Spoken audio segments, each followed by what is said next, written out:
Nos encontramos con la senadora Ana Lilia Rivera, que pues bueno, hace menos de un mes está ocupando la mesa directiva, de la presidencia de la mesa directiva del Senado de la República, y pues bueno, vamos a conversar con ella de muchos temas interesantes. Senadora, muchas gracias por aceptar esta entrevista exclusiva para Sin Censura. Muchas gracias. Bienvenidos al Senado de la República. Me da mucho gusto recibir a Sin Censura. Creo yo que de los medios libres que son creíbles en este país y que está abriendo una brecha importante Sin Censura, bienvenidos, muchas gracias, para servirles.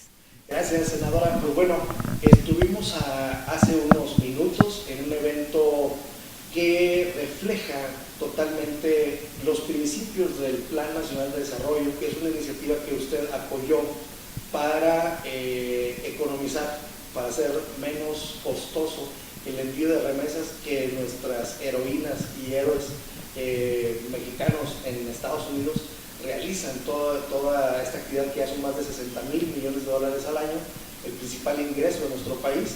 Cuéntenos un poquito acerca de este gran avance por parte de la Financiera para el Bienestar. Creo yo que los mexicanos sabemos que estamos viviendo un proceso de transformación de la vida pública de México. Muchas cosas que se anhelaron en el pasado y que se lucharon y que resistieron, hoy se están consolidando en leyes, en programas, en presupuestos. Hoy estamos en el México de lo posible, porque aquello que se creían que nunca se iba a poder alcanzar, se alcanzó. La paridad, el ejercicio de la paridad en todo el servicio público, no solamente en el de representación política, sino también en el de representación de direcciones, de secretarías, pleno. Se anheló muchos años, pero este gobierno lo está haciendo realidad. Hoy muchas banderas feministas se levantan con el triunfo, pero el triunfo es el del pueblo, que llevó un gobierno que escuchó y que decidió que fuera así. Así como ese tema, podríamos hablar de temas de salud, de la diversidad, del reconocimiento de muchos derechos que estaban pendientes, pero en específico un pendiente es el reconocimiento de los derechos y de la deuda social que se tiene con los migrantes mexicanos.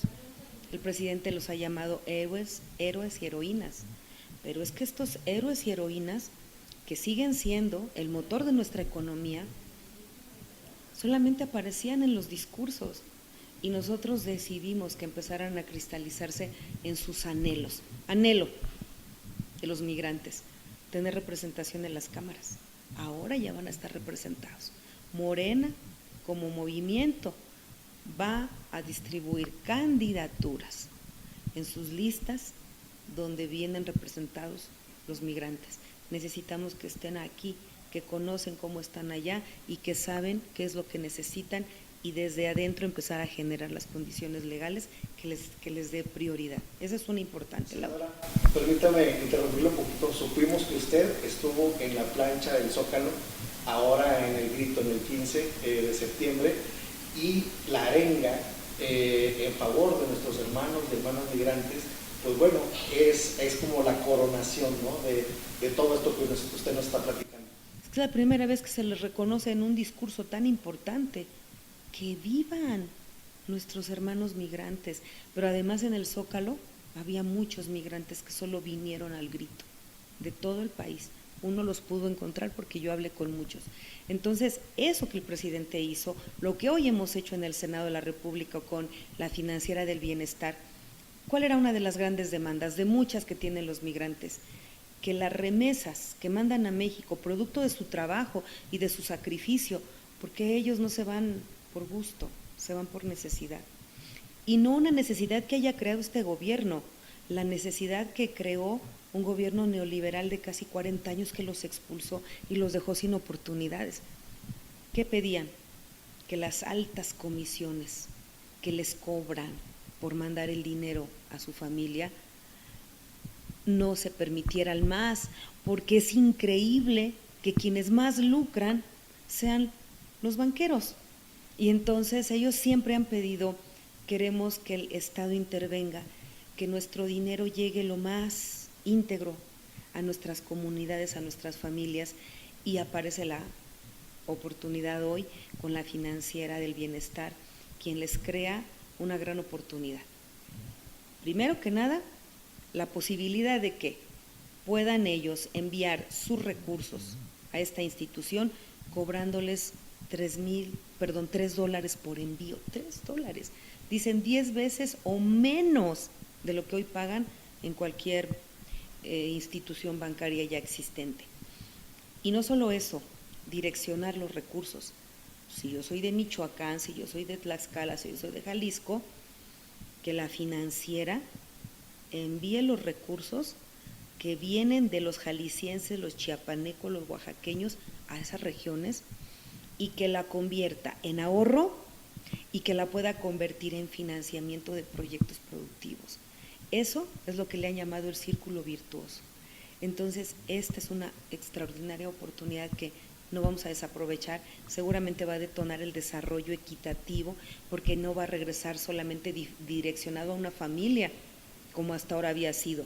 Le quitaban, como dice nuestro presidente, le cepillaban una parte en el camino, ya les llegaba disminuido a las familias y era directo a las personas que tienen a familiares del otro lado. Hoy, con esta gran posibilidad, no solamente va a beneficiar en lo particular a los familiares de nuestros hermanos migrantes, sino que va a detonar la posibilidad del desarrollo económico de toda la comunidad, de toda esa región, porque generar actividad económica con financiamiento y ahorro es una oportunidad muy importante con unos costos de comisiones que son prácticamente solo para gastos de operación. Entonces, esto es lo que habían anhelado. Hoy ya firmamos el convenio, tanto la financiera ya tiene incluso 2 tarjetas, la tarjeta para poder manejar los recursos en México y la tarjeta para poder manejarla en Estados Unidos. Nosotros hoy hemos celebrado un convenio para que podamos hacer lo que corresponda desde nuestro lado como legislativo, para que no solamente se quede en un intento, en un proyecto para ver hasta dónde llega, sino consolidarlo.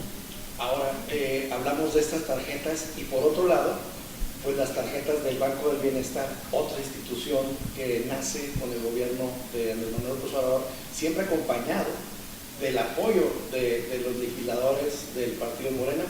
Hay una integración pues histórica, simplemente histórica, en donde personas que no tenían una cuenta bancaria, que eran discriminados, ahora todos están dentro del sistema financiero internacional.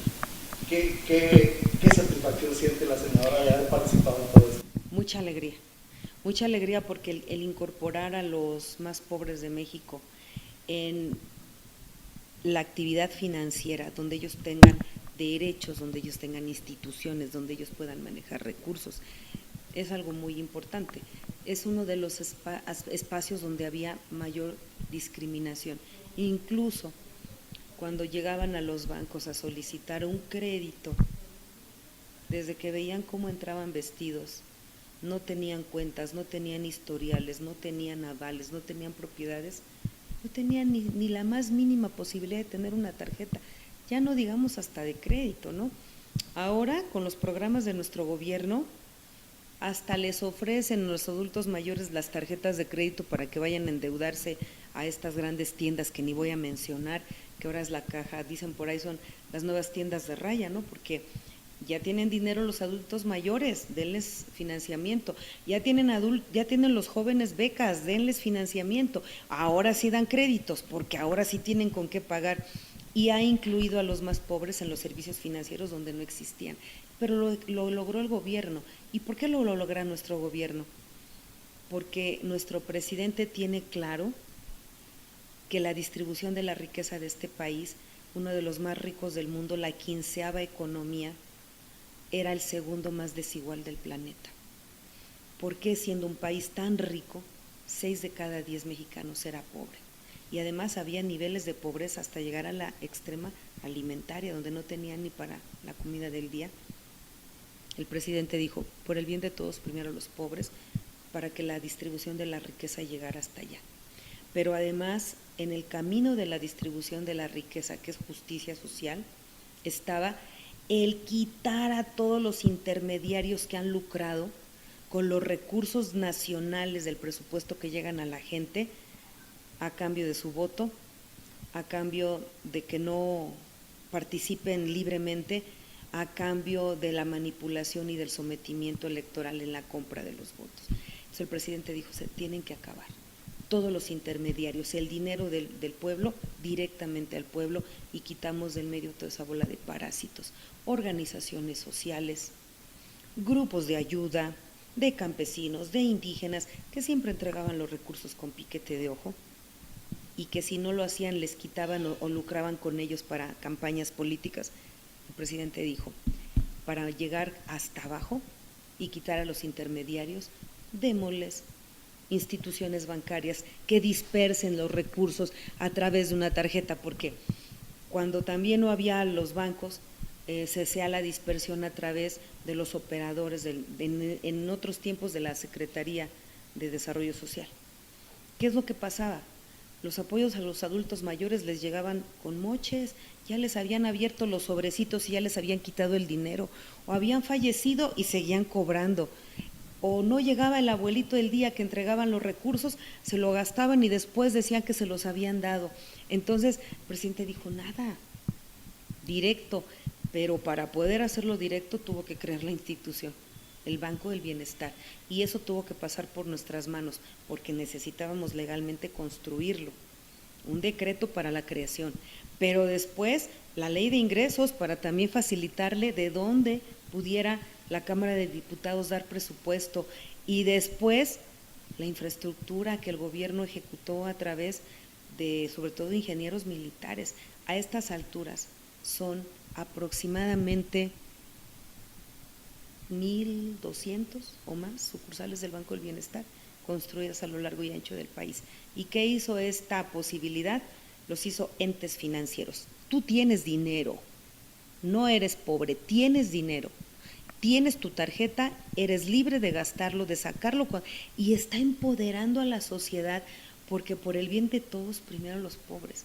Oiga, ¿no? Senadora, es algo interesante lo que comenta, porque antes, precisamente para manipular políticamente a la gente, pues la tenían dándole migajas, y cuando venía la elección, pues le daban migajas, y por esas migajitas apoyaban a los productos. Ahora es al revés, el apoyo es universal, es para todos, es generoso, y apoyan al gobierno de Andrés Manuel López Obrador. Esa es una transformación. Eso es la democratización del pueblo, eso es la democratización, porque la gente antes era apática en la política, porque se sentía ajeno a la política es los políticos.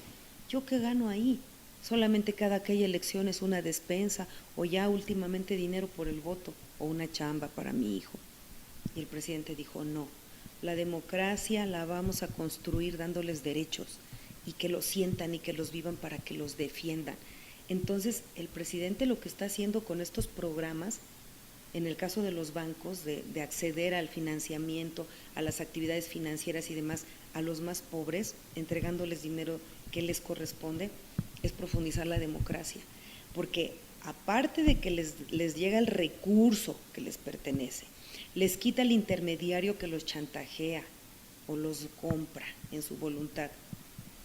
El presidente construye derechos sociales. Desde 1917 no se construían derechos sociales. La pensión a adultos mayores no es un programa, la pensión a discapacitados no es un programa, y la beca universal a jóvenes de nivel medio superior de escuelas públicas no es un programa. 3 derechos sociales nuevos. Estos 3 derechos es poder económico. Y este poder económico te lo doy con una tarjeta, y para que nadie te engañe ni te manipule, te pongo bancos. Y como ya eres una persona que tiene acceso al banco, ahora la financiera rural te puede dar, del bienestar te puede dar crédito. Y para que estos créditos se amplíen, de donde más fluye el recurso es de las remesas que lleguen aquí. Les vamos a quitar la carga de pagar tantas comisiones y los vamos a ayudar para dispersarlo y convertirlo en ahorro, en financiamiento y en desarrollo directo para las familias. ¿No les parece que es algo maravilloso? Ahora, hay dos datos irrefutables, senadora. Disminuye la pobreza en México y disminuye la inseguridad. Y todo esto es por aplicar las políticas del bienestar. ¿Cómo ha sido la historia en el Senado para llegar a estos dos resultados? La mayoría de los que estamos en el grupo parlamentario somos gente que viene del movimiento. Hubo otras alianzas que en el camino se construyeron, pero los que llegaron llegaron con la claridad de que hay una línea que debemos cumplir, porque la gente votó por nosotros, porque había una plataforma electoral que se convirtió en el voto que nos dieron. ¿Para qué pusieron al senador, a la diputada, al diputado? Para obedecer el proyecto alternativo de nación que presentó el licenciado Andrés Manuel, que se convirtió en nuestra plataforma electoral, fueron nuestros compromisos de campaña. La gente, por eso el presidente dice, cuando vota, debe valorar que la persona es importante, el partido igual, pero más importante es para qué quieres el poder. Esa es nuestra plataforma electoral, y la plataforma que nosotros nos hizo llegar aquí decía: no mentir, no robar, no traicionar, combatir la corrupción, empoderar las finanzas públicas, recuperar soberanía alimentaria, energética y económica, y distribuir por el bien de todos la riqueza nacional, y serán los primeros. Para ser los primeros, 1, 2, 3, 4, 5, estas son las cosas que necesitamos. El Ejecutivo nos enviaba y era nuestra obligación responder. Entonces nosotros no somos senadores ni diputados levantadedos, nosotros estamos respaldando el proyecto político que nos hizo ganar los votos que nos trajeron aquí. Estamos obedeciendo a las mayorías. Decir a todo el pueblo no, pero sí una gran mayoría. Y en la democracia la mayoría manda, y la mayoría nos mandó a hacer lo que hoy estamos haciendo. ¿Ha sido difícil? Algunas reformas constitucionales fueron difíciles. En este último periodo serán casi imposibles. Pero lo que sí logramos transitar, en breve le va a hacer el bien a todos y a todas, hasta los que están en contra de nosotros. Yendo al inicio del gobierno de Andrés Manuel López Obrador, cuando el 1 de diciembre del 2018 dijo: por el bien de todos, primero los pobres, y los más pobres de los pobres son los pueblos originarios, también hubo una reforma muy importante que crea al Instituto Nacional de Pueblos Indígenas y su ley orgánica. A partir de ahí, senadora, ¿cómo ha visto este avance que el maestro Regino pues da una lucha todos los días, un trabajo incansable, y Adelfo Regino,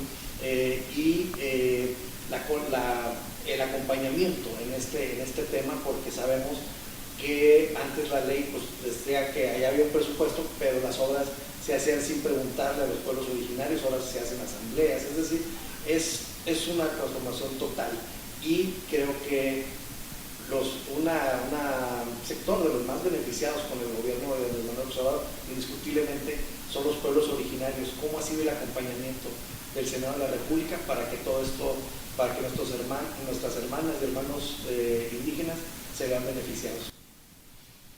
Obedeciendo el programa de gobierno que construye las leyes y los presupuestos para hacer legal. El legítimo derecho lo tenían, pero ahora hacerlo legal. Y entonces construimos el Instituto Nacional de los Pueblos Indígenas, el INPI. Ya este instituto tiene un objetivo que está en la ley y tiene la claridad de un presupuesto que le va a permitir recuperar la resistencia de nuestros pueblos, que ahí están desde hace 500 años, redignificarlos, hacerlos partícipes de la riqueza nacional en su diferencia, porque no están obligados a pensar, a sentir, a vestir, a comer, a hablar como nosotros. Se han resistido 500 años. ¿Por qué queremos que para que ejerzan sus derechos sean igual a nosotros? México es un pueblo, es un país pluricultural. Entonces debemos respetarles sus derechos en sus diferencias, siempre y cuando la ley máxima obedecida por todos sea nuestra Constitución. Y entonces la creación de este instituto generó programas y presupuestos que hoy están levantando, y yo puedo decirles empoderando a los pueblos originarios como nunca yo los había visto. Están organizándose en asambleas para definir el desarrollo de sus pueblos. Están organizándose en asambleas para tomar el control de sus recursos, el agua, la tierra, sus semillas, su alimentación, su cultura, su alimentación, su lengua. Yo he ido a comunidades indígenas donde los abuelitos están dando clases de náhuatl y los ingenieros y los abogados están yendo a aprender náhuatl, porque hay un sentimiento de orgullo y de dignidad de no seguir escondiéndose por cómo hablas, por cómo vistes y por cómo eres, ser morenito, ser bajito de estatura, hablar náhuatl, hablar otomí o cualquiera una de las lenguas que se hablan en México, dejó de ser una vergüenza, hoy es un motivo de dignidad, tanto que hay hasta quienes se disfrazan de indígenas para caer bien. Sí, por supuesto, sí, pero ese disfraz se está cayendo a pedazos, ¿no? Pues si no hablas la lengua, no basta con que vistas. Entonces los pueblos originarios se están empoderando tanto que hace unos días escuché en una mañanera a alguien decirle al presidente, el bastón de mando es una cuestión de los pueblos. Y entonces el presidente contesta muy inteligentemente, pero estoy segura que en su corazón decía, eso, que no sigan violentando los usos, las costumbres buenas de nuestros pueblos originarios.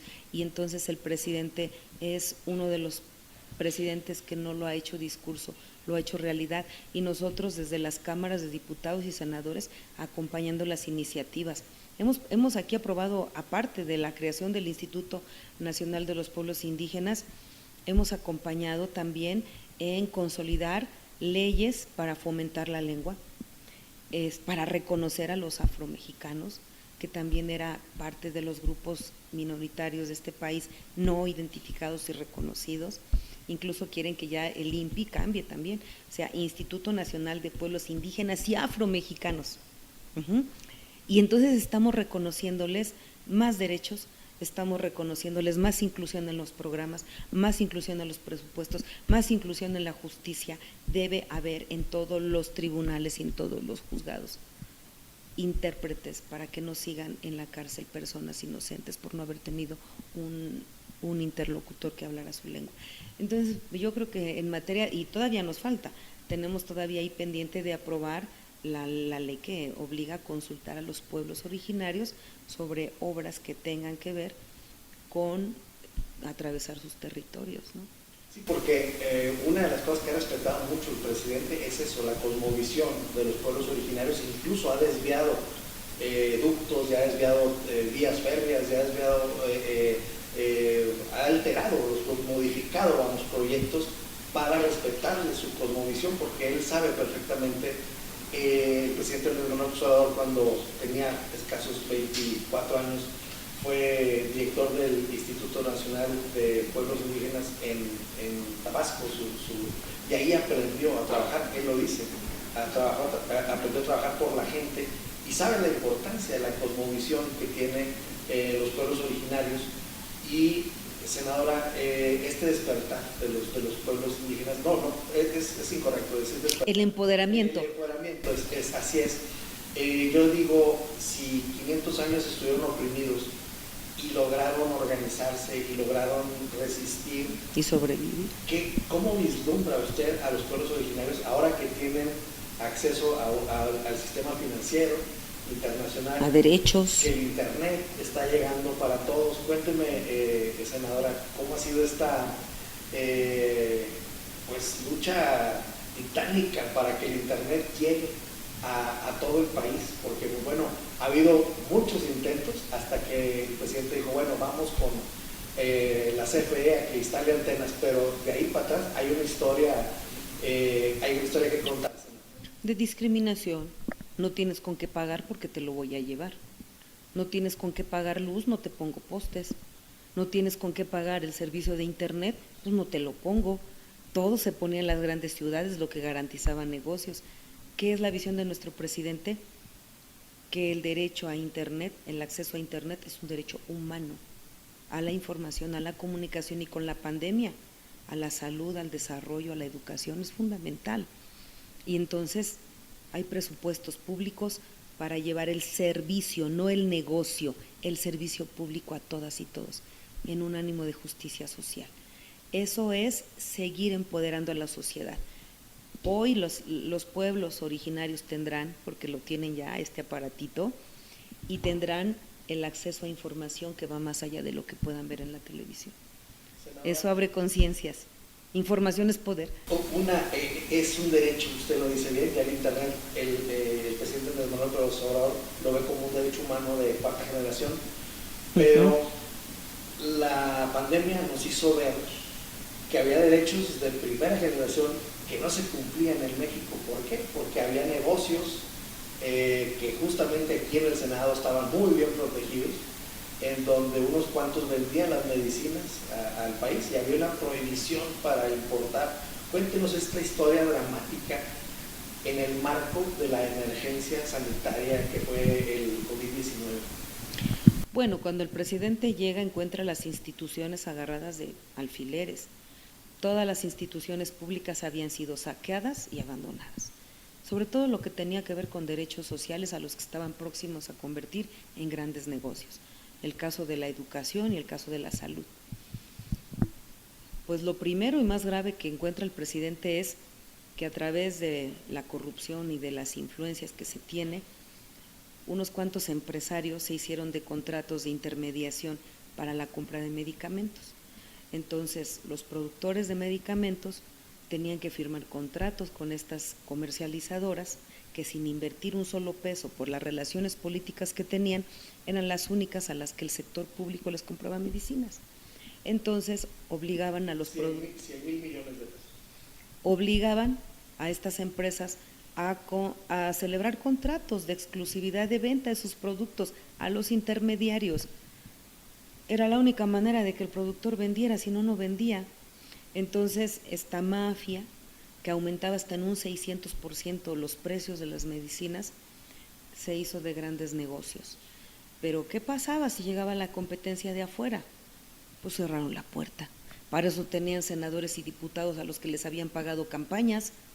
Yo te di dinero para ganar, ahora legislas para prohibir en la Constitución que el gobierno federal tenga facultades para compras de medicamentos en el extranjero. Llega el presidente al gobierno, encuentra estas mafias, intenta limpiarlas, esconden todo el medicamento, por ejemplo, contra el cáncer, y empieza a haber desabasto. El presidente, en el afán de abastecer, dice, bueno, pues si aquí no le puedo comprar a las empresas nacionales porque tienen contratos hasta por 20, 25 años con intermediarios, vamos a buscar fuera. Pues no puedes, dijo Adquisiciones, porque aquí está la Constitución, ahí está prohibido. O sea, los neoliberales fueron tan viles que para asegurar sus negocios no les importaba que se muriera la gente. Entonces cerraron el camino a la competencia que pudiera venir fuera de México. Luego llega el COVID y pues viene una situación de salud pública grave. Había habido muchas resistencias para modificar la Constitución y garantizarle al gobierno mexicano la compra de medicamentos en el extranjero. Y como es una reforma constitucional, pues teníamos que buscar mayorías calificadas, no había voluntades. Llega la enfermedad, la pandemia, y empiezan a morirse también los de otros grupos parlamentarios, y entonces dijeron, bueno, mejor sí. Y entonces avanzaron con nosotros a la reforma constitucional que le permitió a nuestro gobierno poder comprar medicamentos en el extranjero. Pero ese es uno de los pasos, ¿eh? Hay muchas cosas que quizá podamos platicar de cada reforma, derogación y leyes que hemos aprobado con este gobierno. Han sido más de 50 reformas a la Constitución, nada más. Usted promovió una ley para la defensa del maíz, porque todos sabemos que en México somos maíz y que venimos del maíz y que sin maíz no hay país. Cuéntenos un poquito acerca de este gran logro que usted pudo realizar junto con la entonces senadora Jesús Rodríguez, una lucha muy bonita en donde pues estaban enfrentando los grandes intereses internacionales y pues bueno, dos mujeres muy aguerridas dijeron, ahí vamos a proteger al maíz, y yo recuerdo cómo andábamos invitando a los senadores uno por uno para que fueran a votar. Claro, y es que es una lucha de muchos años. Desde la firma del Tratado de Libre Comercio, la primera, se negoció la entrega de la soberanía alimentaria de México, sobre todo a Estados Unidos. Semillas, insumos químicos, fertilizantes, agroquímicos, lo que le llaman paquetes tecnológicos. Desmantelaron nuestro sistema de producción de semillas, desmantelaron el sistema de investigación, de universidades que antes trabajaban para generar semillas mejoradas y públicas. Acabaron con la entrega de tecnología, desaparecieron el Ban Rural, quitaron la CONASUPO, empezaron a privatizar la energía porque empezamos a comprar grandes cantidades de diésel, sobre todo, que es el que más se ocupa en el campo, los fertilizantes los empezamos a importar, bueno, un desmantelamiento brutal, y surge desde principios después de la firma del Tratado de Libre Comercio, hace 35 años surge el movimiento o la campaña nacional Sin Maíz no hay país, porque ya veíamos a estos grandes monopolios transnacionales agroalimentarios buscar el control comercial del maíz. El maíz, junto con el oro y el petróleo, son los principales indicadores de la Bolsa de Valores en Chicago. El maíz es la semilla más sembrada en el planeta, pero el maíz es una planta nativa, mexicana, de Mesoamérica, pero vamos a hablar de México, que ha evolucionado 10,000 años y le pertenece a los campesinos y a los pueblos indígenas. Eso no lo podían permitir los neoliberales, ellos la querían para ellos, porque después descubrieron que podían sacar bioinsumos, el etanol, pero además sacan del híbrido el jarabe de alta fructosa, que es el endulcorante con el que hoy nos están enfermando de diabetes mellitus, en el pan empaquetado, en los refrescos. Pues un negociazo el maíz para empresas farmacéuticas, forrajeras, y bueno, ellos lo querían bajo su control y nosotros percibimos que era lo que querían. Ellos empezaron a crear leyes, la ley de certificación de semillas, la de organismos genéticamente modificados, y se empezaron a meter en el gobierno, impulsaron secretarios de Agricultura, y estos a su vez permearon en los estados. Nosotros empezamos a resistir y empezamos a defender al maíz, porque lo que venía primero era una ley de certificación de semillas mejoradas. Ya en patente mezclaban variedades de maíz para mejorar, pero después venía el transgénico, que ya no solamente era modificar la planta con sus propios genes, sino meter genes de virus, de bacterias, para hacerlos resistentes contra plagas. Y la diferencia entre el híbrido y el transgénico es que el transgénico es altamente contaminante. El maíz es muy promiscuo, es tan humano que es promiscuo. En cuanto empieza a gilotear, contamina. El riesgo era que de sembrar maíz transgénico en nuestros campos, en una década van a desaparecer nuestras semillas nativas. Las contaminan, y para volver a tener esas variedades, esas razas, tendríamos que regresar a la evolución 10,000 años. Ya no es posible. Nosotros detuvimos a tiempo el control comercial, pero es una disputa que hoy está más viva que nunca. La Ley de Fomento y Protección al Maíz Nativo es una ley que se aprueba antes de que entre en vigor el Tratado de Libre Comercio en su nueva edición, y eso nos permite considerar a nuestro maíz un derecho humano a la salud, a la cultura, y estos derechos humanos tendrán en algún momento que ir a pelear a tribunales internacionales. ¿Qué está por encima en los tribunales internacionales? Ante competencia de derechos, los derechos humanos a la alimentación sana y la cultura de un pueblo, o los derechos económicos de estos monopolios. Nosotros nos preparamos para el panel de controversias que hoy está vigente por el decreto que el presidente emitió para que los maíces transgénicos no sean de consumo humano, y sobre todo para evitar que siga entrando el glifosato en nuestra agricultura. Detrás de estos dos hay millones de dólares en juego. Los intereses más grandes del mundo ni siquiera están en el petróleo, ya no. Hoy están en los alimentos, hoy están en los plaguicidas. Ahí es donde están sus grandes negocios. Y pues para eso nos preparamos y luchamos contra monopolios poderosísimos. Incluso hay un grupo de productores nacionales que creen que nosotros somos sus enemigos. Nosotros no somos enemigos de los grandes productores, pero no podemos permitir que por los negocios de unos cuantos se perjudique a las grandes mayorías, sobre todo a los más pobres. Sí, eso fue una labor heroica la que llevaron a cabo con esa ley, porque si hablamos en términos de la UPOV, este acuerdo internacional, en realidad lo que estaba haciendo es contrario a lo que decían en un principio que iban a hacer, porque era prácticamente una ley de patentes, ¿no? para el maíz, ¿no? El UPOV 91, que es lo que se ha ratificado.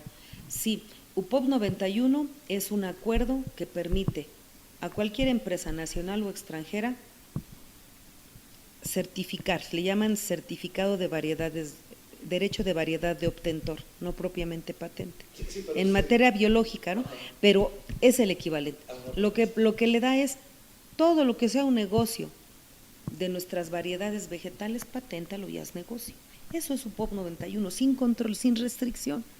Y nosotros dijimos, no, espérate, esa todavía no se, aunque el Tratado de Libre Comercio ha ratificado, ha aprobado ese acuerdo, como muchos México ha aprobado, ese no lo hemos ratificado. En la Cámara de Diputados ya habían presentado una iniciativa de ley para regularlo y lo hemos detenido y vamos a seguir luchando. Ya nada más eso nos faltaba, que la conquista termine por llevarse nuestro maíz, nuestros chícharos, nuestro chile, nuestros frijoles, la manzanilla y tantas plantas que tenemos medicinales, la chía y tanto que tenemos en el campo, porque vienen por todo lo que les genere una ganancia. Oiga, ahorita que dice plantas medicinales, también se legisló para fomentar la medicina tradicional mexicana. Es que es parte del empoderamiento de los usos, costumbres y saberes de nuestros pueblos originarios. Ellos se curan con plantas que conocen para qué sirven y así han vivido y así se han curado. Hoy sabemos que la medicina química puede ser un paliativo para una cosa, pero genera otros males que no tenemos. En cambio, la herbolaria, esta medicina tradicional, es humana, es respetuosa del medio ambiente y claro que también ayuda a que la vida humana se prolongue y si se enferma se cure. Entonces logramos regularlo también, porque siempre lo habían mirado con desprecio. Quienes no desprecian los saberes indígenas son las grandes empresas. Decían, a ver, ¿con qué te curas el dolor? Con esa planta, vamos a ver qué tiene esa planta, y ya luego lo convertían en un medicamento. Y venían y robaban nuestros conocimientos, solo nosotros despreciábamos el conocimiento de los pueblos originarios, con todo el conocimiento que tienen en medicina. Y hoy ya lo hemos regulado, como muchas otras cosas, para evitar que se plagien el conocimiento, la artesanía y toda la riqueza de nuestros pueblos. Senadora, ya para concluir esta entrevista tan generosa que le agradecemos muchísimo, cuéntenos como recién llegada a la presidencia de la mesa directiva del Senado en el último año de gobierno de Andrés Manuel López Obrador, ¿qué viene en este año? Pues es un año complejo, es el último de la legislatura, pero también es el año de la confrontación por la disputa del poder en el 2024. Vamos a ver un Senado cada vez más polarizado, conforme vaya avanzando el proceso electoral, también donde menos acuerdos vamos a lograr, sobre todo en materia de votaciones calificadas, constitucionales o acuerdos para algunos nombramientos. Y estoy consciente de eso, estoy consciente de que me va a tocar presidir una mesa donde habrá muchas ausencias de los titulares, en breve van a empezar a pedir licencias, y entonces el conocimiento y la experiencia que me han dado aquí en el Senado me permite vislumbrar que con respeto, con orden, con disciplina y con apego al reglamento, podemos sacar adelante el trabajo pendiente sin rebajar el nivel de nuestra Cámara, sin permitir que la tribuna se siga utilizando para hacer show o generar descalificaciones o polémicas que no tengan fundamento. Yo estoy convocando a todas las fuerzas políticas a que debatamos con respeto, con argumentos, y que todas las voces serán escuchadas. Para eso es el Pleno del Senado. La pluralidad tiene derecho a hablar, lo que no tiene derecho es a difamar, a calumniar y a ofender, y eso es el límite de la tolerancia, el respeto. Oiga, senadora, me da pie para hacer esta pregunta. La oposición pues ha hecho eso que usted dice, negarlo todo, criticar sin fundamentos. A la luz de los resultados electorales no les ha resultado esta crítica vacía que hacen, por llamarla de una manera elegante. ¿Usted cree que en algún momento la oposición pueda llegar a entender de que eso no le ha resultado y que en una de esas hasta pueda apoyar alguna de las iniciativas de Morena? Creo que hay una parte de la oposición que ya lo entendió y con ellos vamos a transitar y vamos a lograr muchas cosas. Hay otra parte de la oposición conservadora plenamente, intransigente a ceder cualquier espacio, y con ellos no lograremos seguramente ya ninguna posibilidad, pero hay una parte de la oposición con la que sí vamos a caminar todavía estos meses, y para sorpresa de muchos todavía vamos a lograr cosas que parecían imposibles. Pues senadora, qué buena noticia nos da en el cierre, le deseamos toda la suerte y pues bueno, muchas gracias por esta entrevista, y estamos muy animados de que una persona como usted pues esté encabezando los trabajos de la Cámara de Senadores. Pues yo aquí para servirle al pueblo de México, para servirle al movimiento en el que creo y al que pertenezco, al movimiento, y el movimiento no es un partido político, es un movimiento social al que me debo, en el que creo, y pues para representar con dignidad y profundo amor al pueblo de Tlaxcala. Muchas gracias. Gracias, senadora.